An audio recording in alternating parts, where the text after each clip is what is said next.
being lined up for the Edo youth under this administration. It has become imperative to deliberately and directly engage youth through a series of discussions and trainings for a mindset shift that will lead to meaningful and productive lifestyles, including income-generating activities. The youth population of this great importance to any government, as their participation and non-participation has direct and indirect impact on society. It is therefore important to harness the capacity and utilize the strength of the youth towards the development of society by directly investing in them, as the empowerment of the youth is directly proportional to the growth of society. This is one of the underlying rationales for organizing this event, and it is our belief that the youth present here today will imbibe the necessary knowledge that will enable you all to be positive change agents, which will be reflecting the both principle as well as character and become the culture among the youth. The existing government is committed resources to this event, and the expected return on this investment will make the impact we make in the path of life of your children to follow, or in the path of society creates. Whatever the case, I urge you to leave indelible footprints that will be a legacy for your generations and a memorial for the generations coming after you. It is our hope that the leaders will emerge from this event and become ambassadors of the new narrative that will seek to instill into today's youth.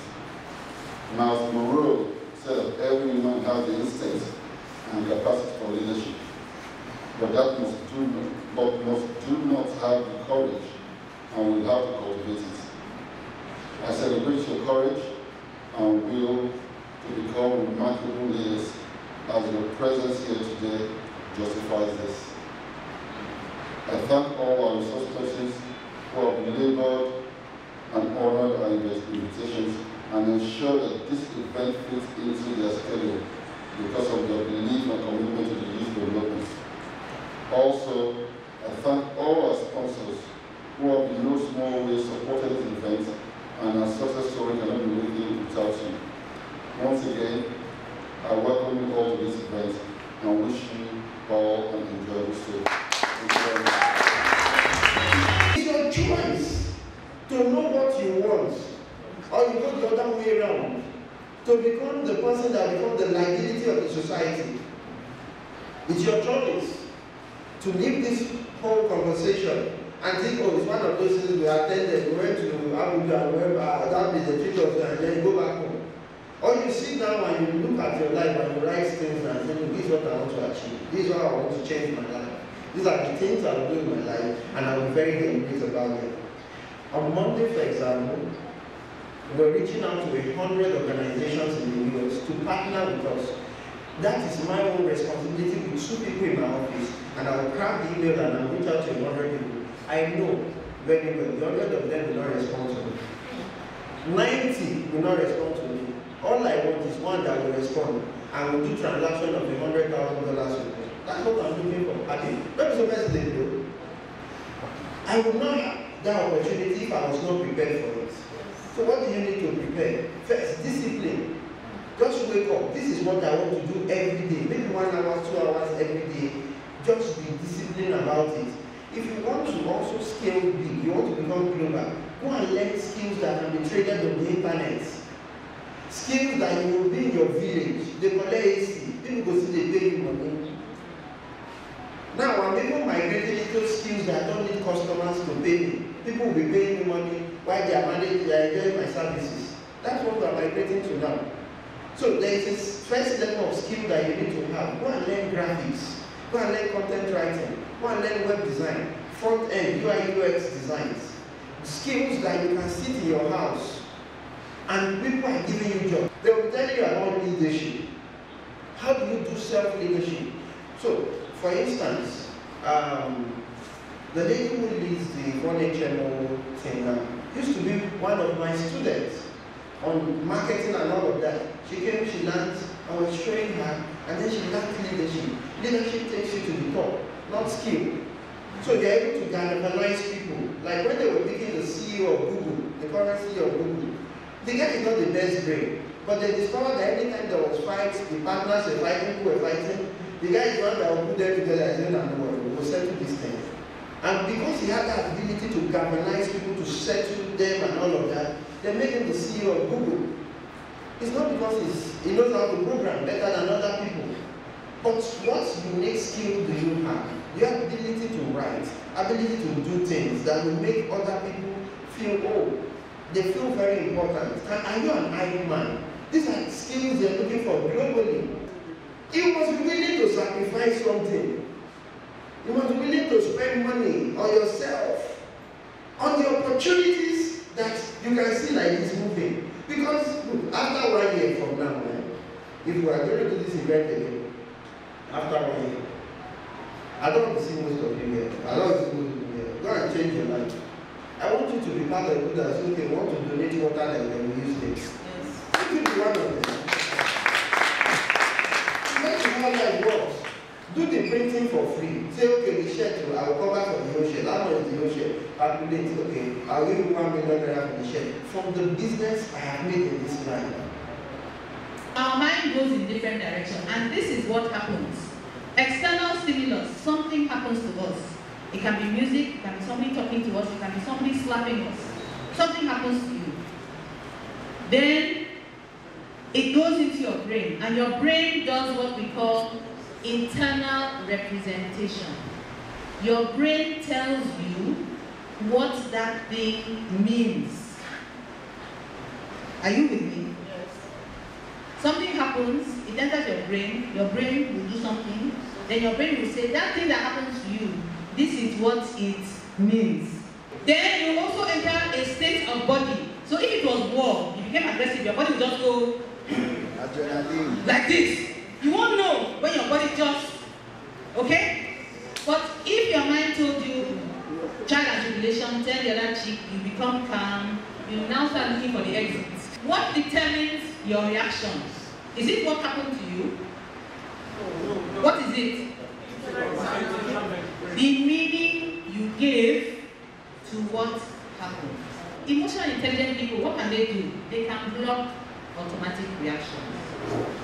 Most of our reactions are automatic. Somebody whom you know walks past you, didn't greet you. The next thing you know, you just say, no problem. I'll meet them in front. I won't meet them next time. They will see. That is what you call automatic reaction. Somebody with emotional intelligence, somebody you know walks past you, doesn't greet you, they will ask themselves, did they not see me? I mean, they are not wearing their glasses. Or are they okay? They look one kind. Let me find out what is going on. Do you understand? Before, then if I go up to them and say, did you see my person goes, then you now know you are right. I will see you in front. But most of the time, 98% of the time, you are actually wrong. My mind is far away, honestly. I'm so sorry, my brother, my sister, I didn't see you. How are you? Most of the time, that is what happens. And that is why emotionally intelligent people are successful and people don't have it. No matter how much brain they have, they don't make it. Because they have all this automatic reaction. And most of the time, that automatic reaction is wrong. Unless you are in a life and death situation, automatic reactions will not help you. You have to apply your reasoning.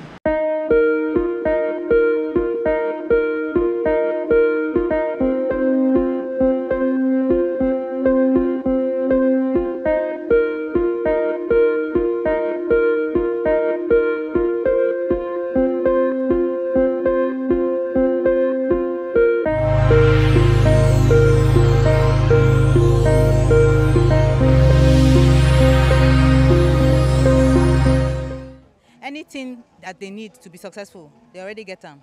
But it's just information and some skills. So we don't show them which kind of skill they need, which kind of information they need, how they then go hold themselves, how then they react so that they can get on with other people, so that they can be successful, so that other people can support them. Also, what to expect from anybody, whether it's mama or papa or government, anybody, a school teacher, what to expect from that person. Also, what you too go they do for that person, so that on our go get social contracts.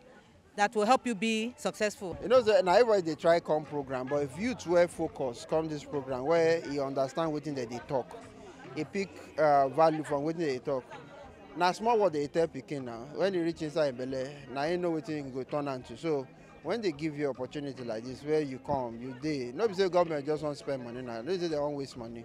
But now opportunity say most of us when we go back, we go change society. We go become people friend because if you change one person life, you don't change 4, 5, 10 people automatically. So now how do you think they be? Everywhere where you day, just go learn your skill, come back, become good ambassador of waiting they give you. You know if you finish secondary school, come born and many other people don't attend now. So now opportunity, now you're set today. So government will choose to start to train people for leaders of today and for tomorrow. It means that the government is serious. Now people who are not serious, no, they take you serious because most of the people they talk our heroes today. Now top guys they view, now youth they be when they start this whole package. But now, see where they don't owe, they no one help other young people. This also now to try to stretch and give for young people. And so government they build succession, they do things where the next generation will benefit from. If you don't give them opportunity, they no succeed now. So you know if you read there, may come sit down, lock door now, so now only you they run the things. So you go open door, may other people enter, and also they build big forests. My people, this is not TMC TV, and my name is Ogbonge Ajakaya. And right now, we still stand up for the Edo Youth Colloquium. And today, I be the day 2 of the program. Yesterday, the day 1 with the arrival and registration. And this day 2, they don't get Ogbonge talk with resource persons when talk to them about governance, about technology, about how to build startup, about emotional intelligence, another Ogbonge topic when they affect youth for the state.